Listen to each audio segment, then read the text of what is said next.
Hello and welcome. Welcome back to my channel, guys. Today I want to talk to you about FNAF's greatest mystery. What breaks the FNAF universe? What has driven everybody crazy that tries to investigate the lore?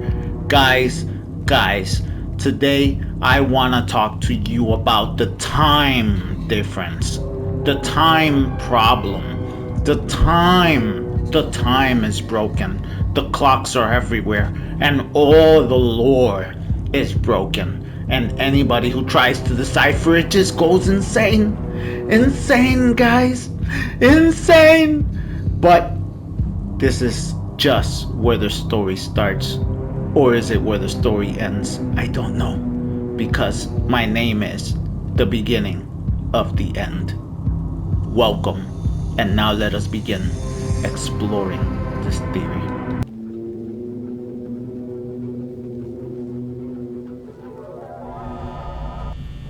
Ever since Five Nights at Freddy's 1, I've always found it extremely weird that the technology doesn't fit the time. Because back then, this type of technology really did not exist.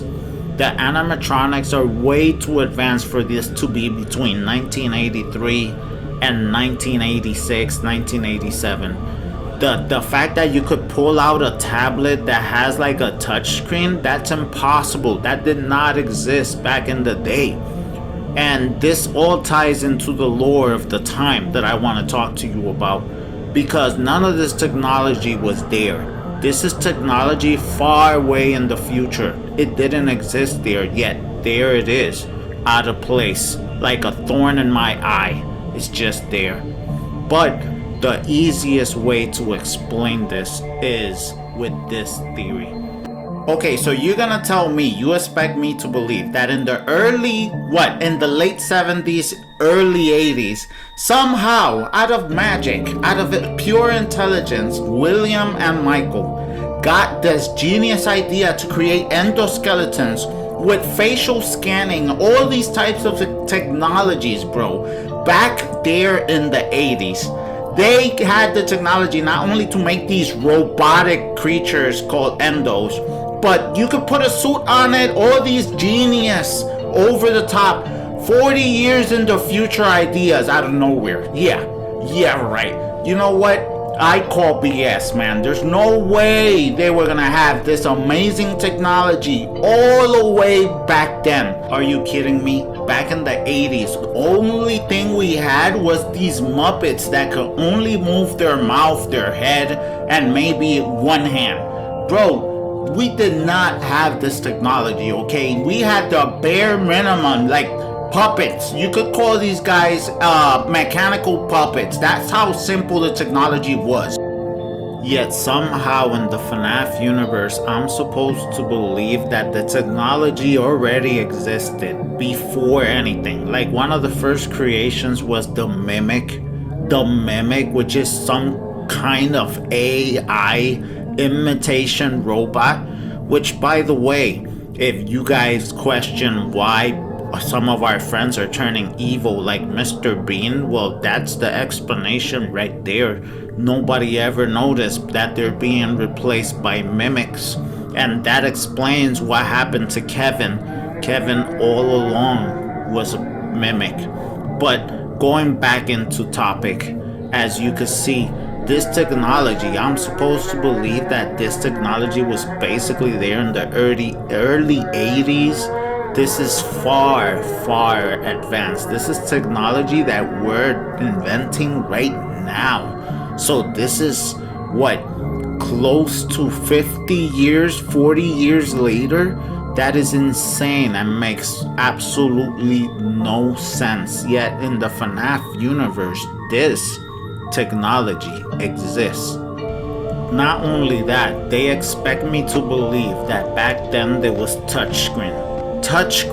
This guy literally pulls out a tablet and touches the cameras he wants to see with quick and easy access. Let me just put this into perspective, okay? This makes absolutely no sense. if this was back in the early 80s. Because touchscreen technology, well, let me take you on a trip here. 1876, liquid transmitter. 1880, Gorwell Bell. Look at the technology as it slowly advances, okay? And we're gonna pay attention when touchscreens actually appear for the first time in history, okay? Here we are in the 1970s. None of this. It's touchscreen. This is 1982, right before the FNAF original location. Look at this technology right here. Look at the phones. 1992, we still don't have touchscreens. We still don't have any form of actual tangible technology to explain the FNAF universe. 1996, nothing.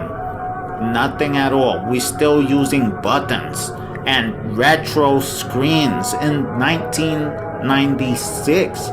That's crazy. How long does it actually take for actual touchscreens to appear? When did the technology that having a computer in your hand actually appear? Here we go, 1999. The year 2000, nothing. You would think we would be more advanced by then, right? No. This phone right there was just as far as the 2000s. Nothing, okay? Only once the Apple iPhone appeared for the first time in history, that's when touchscreens actually finally appeared with the iPhone in 2007, okay? So this technology, and I still see buttons, so a real touchscreen is right here, 2008. That's way years and years and years after any of the FNAF story. So how in the world are you gonna tell me that they had this technology? How did they get it? Well, there's an explanation, and this lore says it. And this is all without even putting into consideration all the wacky, crazy, over-the-top technology that doesn't even exist right now, okay? What in the world is Fastgoo? What is Fastgoo? Tell me what is Fastgoo. It doesn't exist. It doesn't make any sense. There's so many things in the story that is just like, where is this technology coming from? And this is where everything goes and circles back to the very first book, the most important book, the book that they actually made a game of, because that's how important this book is. Well, as crazy as it is, this first book, the very first at the beginning of the story, talks about and explains absolutely everything we need to know. It's the ball pit. It's a time traveling ball pit where you could travel through time. Why would they even make a game adaptation of the story if it wasn't that important? Why would this even exist in the FNAF universe if it wasn't to tell you the story of time traveling? And that actually explains a lot. They went out of their way to make a whole game out of this first book that emphasizes time traveling through a ball pit. Look, you press the title and it's centered around the ball pit. Everything, the whole story is about the ball pit, okay? If that's not a clue, I don't know what is. One thing is for sure, no matter what reality, what timeline you go to, there's always a pizzeria, there's always the animatronics, there's always the spring trap, the yellow rabbit, and absolutely always the children get bodied, repeating endlessly the story of Five Nights at Freddy's. In the story, Oswald could change the ending. He could change the outcome of his story depending on his actions. That is very important because you're actually changing what happens by traveling through time. As our friend Jeff right here is about to find out, that sometimes traveling in time and changing the outcome could actually change your life, could change everything in a different reality.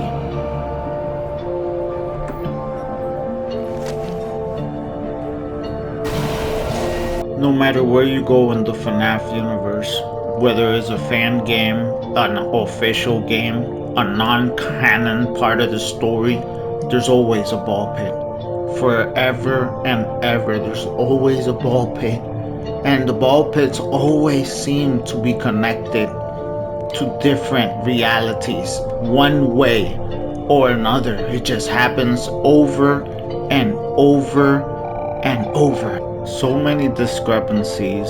Where did Bonnie Burger actually originate? Is it part of the original timeline? It's such a weird thing. We've never been in a Bonnie Burger restaurant, yet somehow it exists. But where? We've actually never seen it. You see, what's going on with the FNAF timeline is that it's fractured in more ways than we could count. But there's always something in common. There's always a purple guy that bodies the kids. There's always a pizzeria. There's always, so we have a foundation that repeats itself. But the timeline is fractured, okay? There's, at some point, I'm not sure where, that's for us to investigate, where the timeline actually fractured and everything went bonkers. But the difference between one timeline where everything happens in a specific way and another timeline and then the next timeline, there's differences in all these timelines. You see, in the Five Nights of Freddy's universe, the timeline has always been broken.